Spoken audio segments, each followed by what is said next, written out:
तो इनमें जो दुर्भावना से ग्रसित कोई ये नुमाइंदे हैं, उनके द्वारा क्या लिखा गया है। एनएमओपीएस के राष्ट्रीय अध्यक्ष विजय कुमार बंधु जी के लिए, विजय जी, प्राइवेट कर्मचारी जितना इनकम टैक्स देते हैं उतना अगर तुम पर लगेगा और जितना वो कार्य करते हैं उतना ही सरकारी ऑफिस में। तो देखिए ये किस प्रकार की लैंग्वेज का प्रयोग कर रहे हैं, ये उनके लिखे हुए हैं और इसको हम स्क्रीनशॉट में भी यहाँ पर आपके सामने रख रहे हैं कि इस प्रकार की भाषाओं का, अमर्यादित भाषाओं का ये प्रयोग करके हमारे आंदोलन को किस प्रकार से कमज़ोर करना चाह रहे हैं। नमस्कार साथियों, आप सभी का स्वागत है आपके अपने YouTube channel we educate you में।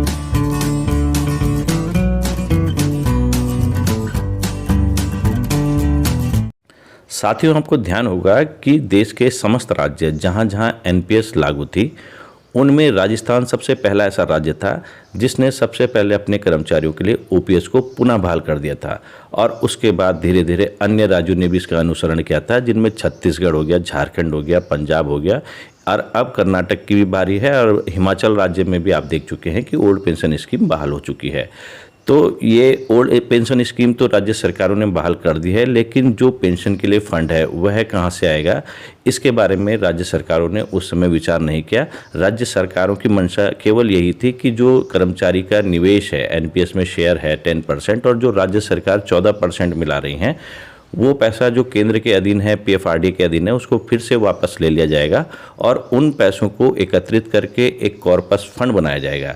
और इस फंड के आधार पे जो कर्मचारी रिटायर हो रहे हैं या जो एनपीएस के दायरे में थे और रिटायर हो चुके थे, उनको ओल्ड पेंशन स्कीम का दोबारा से लाभ दिया जाएगा। वीडियो शुरू करने से पहले हमारा सभी साथियों से निवेदन रहेगा कि कृपया ओल्ड पेंशन स्कीम के मुद्दे से जुड़े रहने के लिए हमारे इस चैनल को आप सब्सक्राइब करके अवश्य रखें, क्योंकि अपने इस चैनल के माध्यम से हम आपको ओल्ड पेंशन स्कीम के बारे में जितने भी मुद्दे हैं उनकी जानकारियां समय समय पर प्रदान करने का प्रयास करते रहते हैं। अब जो हमारे वीडियो का मुख्य मुद्दा है वह यह है कि अभी हाल ही में केंद्र सरकार के द्वारा एक ऑफिस मेमोरेंडम जारी किया गया था और उस मेमोरेंडम में ये बताया गया था कि जिन साथियों की नियुक्ति, जो केंद्रीय कर्मी हैं, उनकी नियुक्ति यदि 1 जनवरी 2004 के पश्चात हुई है, मतलब यानी कि उन्होंने ज्वाइनिंग 1 जनवरी 2004 के पश्चात की है, लेकिन जो उनकी विज्ञप्ति थी उसका प्रकाशन 1 जनवरी 2004 से पूर्व का था, यानी कि वो पेंशन वाले पद के लिए उन्होंने आवेदन किया था, परंतु किन्हीं कारणों से उनकी नियुक्ति प्रक्रिया में विलंब हुआ और उनको नियुक्ति पत्र 1 जनवरी 2004 के बाद की डेट के इशू किए गए।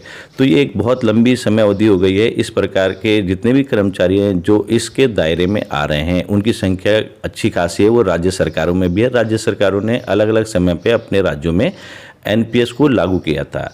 तो केंद्र सरकार में जो एनपीएस लागू हुई थी वो 1 जनवरी 2004 या उसके पश्चात के कर्मचारियों के लिए लागू कर दी गई थी। तो अब ये कर्मचारी 20 साल 22 वर्ष इनको नौकरी को हो गए हैं और इनका एनपीएस का जो पैसा था वो भी पीएफआरडीए में जमा है। तो अब जब केंद्र सरकार ने ये ऑप्शन इन कर्मचारियों को दे दिया है और इसकी एक निश्चित डेडलाइन भी दे दी गई है कि इतनी तारीख तक आप अपना एक विकल्प पत्र प्रस्तुत करें कि आप एनपीएस से ओपीएस में स्विच करना चाह रहे हैं। तो सबसे पहले तो हमारी ओर से इस दायरे में आ रहे जितने भी शिक्षक एवं कर्मचारी हैं उनको बहुत बहुत शुभकामनाएं कि इतने लंबे संघर्ष के बाद जो उनकी जायज़ मांग थी वो पूरी होने जा रही है और वो दोबारा से ओपीएस में स्विच कर जाएंगे।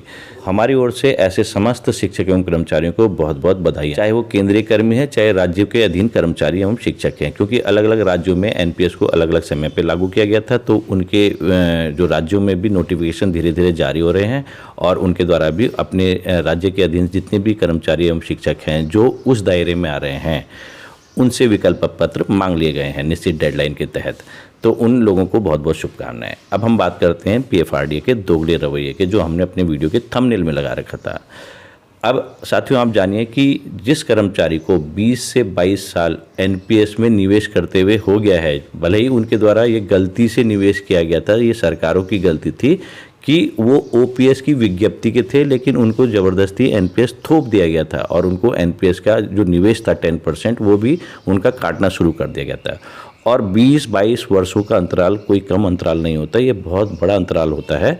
तो इस समय जो ये राशि इनकी पीएफआरडीए में ही एकत्रित हो रखी थी, उनका निवेश भी हो चुका है। तो एक तरफ तो पीएफआरडीए यह बोल रहा है कि कोई कर्मचारी जब सेवानिवृत्त होगा उसी समय उनके जो फंड, जो एनपीएस का फंड है, उसका लाभ कर्मचारी को मिलेगा, या फिर वो लाइफ टाइम में 3 बार 25% के हिसाब से अपना जो एनपीएस का शेयर का पैसा है वो निकाल सकते हैं, लेकिन उसके लिए वाजिब कारण देने होंगे। तो अब इन जो शिक्षक एवं कर्मचारी हैं जो इस दायरे में आ रहे हैं, उनके पैसे को अब पीएफआरडीए किस रूल के तहत वापस करेगा, ये देखने वाली बात होगी। क्योंकि एक तरफ पीएफआरडीए कह रहा है कि ये पैसा वापस नहीं हो सकता, हमारे पास कोई ऐसा नियम ही नहीं है, और दूसरी तरफ अगर केंद्र सरकार या राज्य सरकारों के कर्मचारी एनपीएस से ओपीएस में स्विच करते हैं तो फिर ये पैसा पीएफआरडीए उनको वापस कैसे करेगा? क्योंकि जब पीएफआरडीए उनको ये पैसा वापस करेगा तभी उनके जीपीएफ अकाउंट में ये रकम डाली जाएगी। इसका उदाहरण हम उत्तराखंड राज्य में पहले भी देख चुके हैं। जब उत्तराखंड राज्य में एनपीएस लागू होने से पूर्व कुछ कर्मचारी ऐसे थे जो निम्न पद पे थे, उन्होंने विभागीय परमिशन ली और उसके बाद वो उच्च पद में सेलेक्ट हुए थे।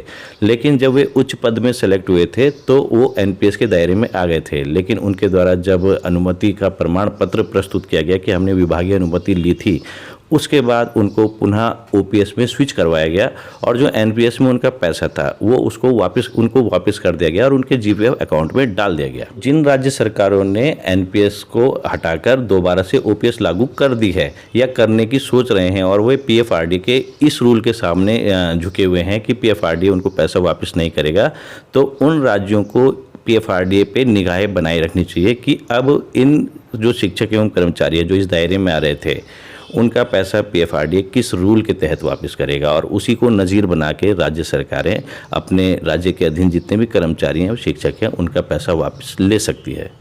अब हमारे इस वीडियो का जो दूसरा सेगमेंट है उसमें आपको सचेत रहना है, जागरूक रहना है, और ये बड़ा इंटरेस्टिंग भी है। हम आपको कुछ कमेंट बॉक्स के कमेंट भी पढ़ के सुनाएंगे कि हमारे ओल्ड पेंशन स्कीम के आंदोलन को कुचलने का क्या क्या कुचक्र विभिन्न नुमाइंदों द्वारा किए जा रहे हैं, और जो हमारे ओल्ड पेंशन स्कीम का मुद्दा है उसको प्राइवेट कर्मचारी वर्सेस सरकारी कर्मचारी बनाया जा रहा है, उसको मुफ्त का राशन वर्सेस ओपीएस को मुफ्त की रेवड़ी कहा जा रहा है। तो ऐसे ही कुछ दुर्भावनाओं से ग्रसित व्यक्तियों के मैं कमेंट बॉक्स में जो हमें कमेंट बॉक्स में कमेंट आए हैं उनको पढ़ के सुनाऊंगा। इसमें आप देखेंगे कि इनकी क्या क्या दुर्भावनाएं सामने आ रही हैं। तो इनमें जो दुर्भावना से ग्रसित कोई ये नुमाइंदे हैं उनके द्वारा क्या लिखा गया है एनएमओपीएस के राष्ट्रीय अध्यक्ष विजय कुमार बंधु जी के लिए। विजय जी, प्राइवेट कर्मचारी जितना इनकम टैक्स देते हैं उतना अगर तुम पर लगेगा वो कार्य करते हैं उतना ही सरकारी ऑफिस में। देखिए ये किस प्रकार की लैंग्वेज का प्रयोग कर रहे हैं, ये उनके लिखे हुए हैं और इसको हम स्क्रीनशॉट में भी यहाँ पर आपके सामने रख रहे हैं कि इस प्रकार की भाषाओं का, अमर्यादित भाषाओं का ये प्रयोग करके हमारे आंदोलन को किस प्रकार से कमजोर करना चाह रहे हैं। इसी कड़ी में मैं एक दूसरा मैसेज भी आपको पढ़ के सुनाना चाहूँगा जिसमें लिखा हुआ है, सरकारी कर्मचारी को यदि अच्छी सर्विस मिलती है तो उसे अट्रैक्टिव सैलरी में जाना चाहिए। जनता का रुपया न खाएं क्योंकि जब कर्मचारी था तब जनता को लूटा और नौकरी के बाद भी लूट रहा है। ये इनके शब्द हैं। और इसके जवाब में एक और नुमाइंदे ने क्या लिखा है, और ज्वाइन करते टाइम एनपीएस का पता था, अब ओपीएस चाहिए। बेईमानी की बात है। यानी कि ये कह रहे हैं कि जब हमने ज्वाइन किया था तो हमें ये पता था कि हम एनपीएस के दायरे में हैं। साथियों, मैं आपसे पूछना चाहूँगा कि जब कोई नया बेरोजगार नियुक्त होता है तो उसको इस बारे में कोई जानकारी नहीं होती। ये हम पे थोप दिया गया था और हमें इसके बारे में कोई जानकारी नहीं थी। हमें उस समय सब्जी बाग दिखाए गए थे कि आपको 1 करोड़ 2 करोड़ रुपये मिलेगा रिटायरमेंट के समय। लेकिन वर्तमान स्थिति में जब एनपीएस को लागू हुए बहुत लंबा समय हो गया है तो अब आप स्थितियां जान रहे हैं। 1400-1500 इन रुपयों में गुजारा करना पड़ रहा है पेंशन के रूप में। तो ये कमेंट, ये भी इनके देखिए क्या क्या कमेंट लिख रहे हैं ये। इसी कड़ी में एक दुर्भावना से ग्रसित नुमाइंदों ने लिखा है, कभी इन टीचर्स को ये भी बोला करें कि कभी पढ़ा भी लिया करें। देखिए अब ये टीचर्स के लिए लिख रहे हैं, गवर्नमेंट टीचर्स के लिए। ये कोई कुछ नहीं करते, अपने बच्चों को तो गवर्नमेंट स्कूल में सैलरी और पेंशन ही दिखती है इनको, बस गवर्नमेंट स्कूल का बेड़ा गर्क करके रखा है, बट कोई इस मुद्दे पर बात नहीं करेगा। ये इनके कमेंट था। लेकिन इसमें हमसे रहा नहीं गया तो हमने इनको कुछ जवाब दिया है और मर्यादित भाषा के रूप में जवाब दिया है। तो इसको भी हम पढ़ के सुनाते हैं कि हमने इनको क्या किस प्रकार से जवाब दिया है। हमने इनके लिए लिखा है, जी आपके कथन से हम सहमत हैं, मगर कभी आप जैसे जागरूक नागरिक भी सरकार में ये आवाज़ क्यों नहीं उठाते कि सरकारी स्कूलों में शिक्षकों को पढ़ाने के अलावा ऊटपटांग कार्यों से मुक्त रखा जाए।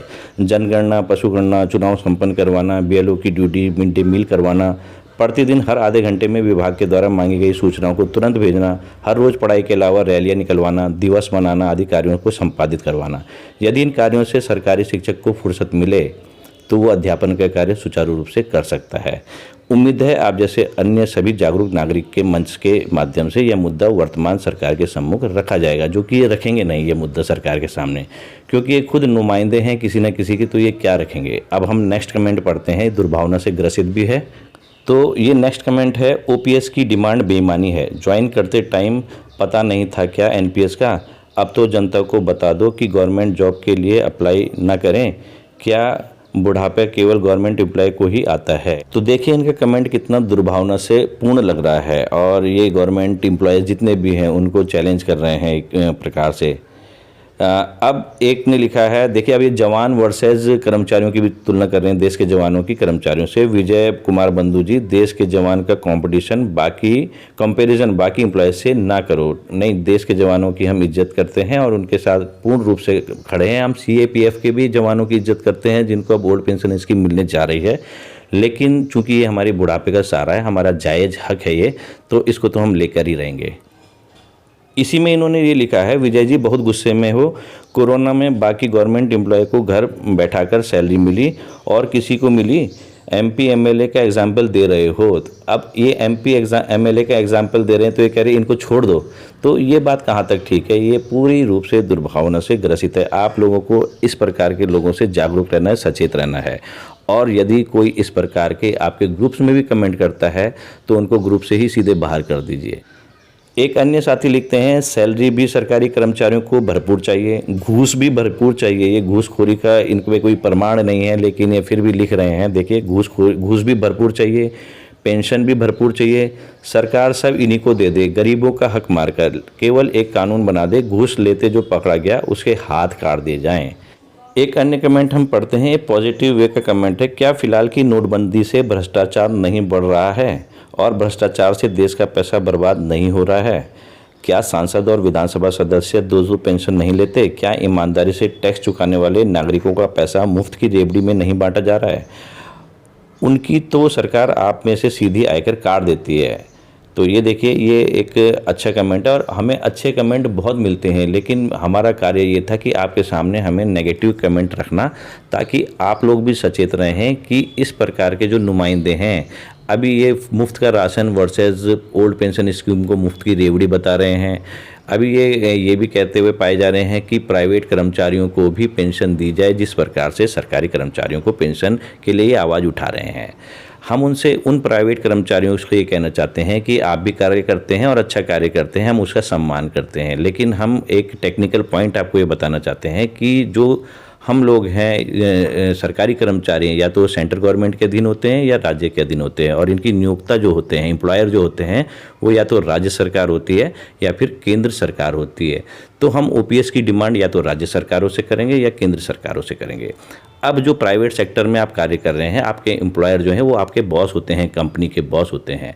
तो आपको यदि ओल्ड पेंशन स्कीम चाहिए तो आप अपने बॉस से डिमांड कीजिए, ना कि राज्य सरकार से हमारी तुलना कीजिए। तो ये सरासर आप एक गलत ट्रैक में ले जा रहे हैं, हमारे आंदोलन को दिग्भ्रमित करने का प्रयास कर रहे हैं। हाँ, यदि जो आपकी फैक्ट्रीज़ हैं, कंपनीज़ हैं, उनका अधिग्रहण सरकार के द्वारा कर लिया गया है, उस स्थिति में यदि आपको ओल्ड पेंशन स्कीम चाहिए तो आप तब गवर्नमेंट पे प्रेशर बना सकते हैं, मांग कर सकते हैं जायज़ तरीके से। लेकिन इस प्रकार से आप हमारे आंदोलन को दिग्भ्रमित नहीं कर सकते, जनता को मूर्ख नहीं बना सकते कि जिस प्रकार सरकार से ये सरकारी कर्मचारी पेंशन की बात कर रहे हैं तो हमें भी पेंशन मिलनी चाहिए। आप अपने एम्प्लॉयर को बोलिए, ना कि हमें बोलिए। तो साथियों, आज के वीडियो में इतना ही। हमारा ये वीडियो आपको कैसा लगा, कृपया आप कमेंट बॉक्स में अपनी राय हमें अवश्य दें, तथा ओल्ड पेंशन स्कीम के आंदोलन से जुड़े रहने के लिए हमारे इस चैनल को आप सब्सक्राइब करके अवश्य रखें। मिलते हैं आपसे नेक्स्ट वीडियो में, जिसमें हम आपको ITR 1 जो सैलरीड पर्सन होते हैं उनको ITR 1 किस प्रकार से भरना चाहिए, उसका स्टेप बाय स्टेप पूरा मेथड आपको समझाने का प्रयास करेंगे। जो ओल्ड टैक्स रिजीम से भर रहे हैं उसके बारे में हम आपको पूरी जानकारी देने का प्रयास करेंगे। तब तक के लिए धन्यवाद।